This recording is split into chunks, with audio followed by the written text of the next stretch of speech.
कराची में आज भी जमीनों पर कब्जे हो रहे हैं। कोई भी इलाका स्ट्रीट क्राइम से महफूज नहीं। स्ट्रीट क्राइम के खिलाफ मॉडल कोर्ट और दहशतगर्दी के मुकदमे बनाए जाएं, ख्वाजा अज़हारुल हसन का मुतालबा।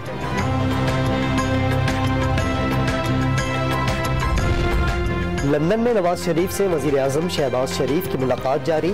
सियासी उमूर पर तबादला ख्याल। कल नवाज शरीफ की ज़ेर सदारत लीगी क़यादत सर जोड़कर बैठेगी। पंजाब में मुमकिना तब्दीली पर मुशावरत और पार्टी उमूर पर गुफ्तगू की जाएगी।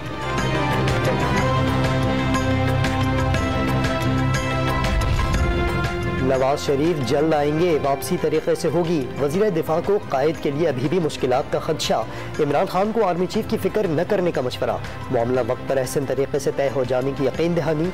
चेयरमैन PTI को इक़्तिदार के लिए बेसब्री का ताना भी दे दिया।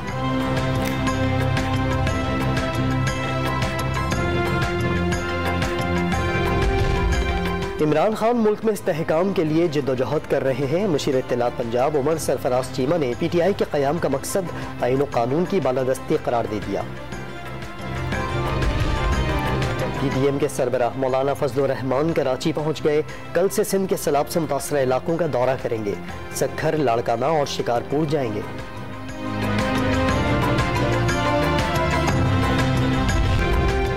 और नवाब शाह में बारिश के पानी ने 50 साला शख्स की जान ले ली। लवाहिकीन इंतजामिया पर बरस पड़े। मुतअद्दिद बार शिकायत के बावजूद गांव से पानी न निकाले जाने का शिकवा।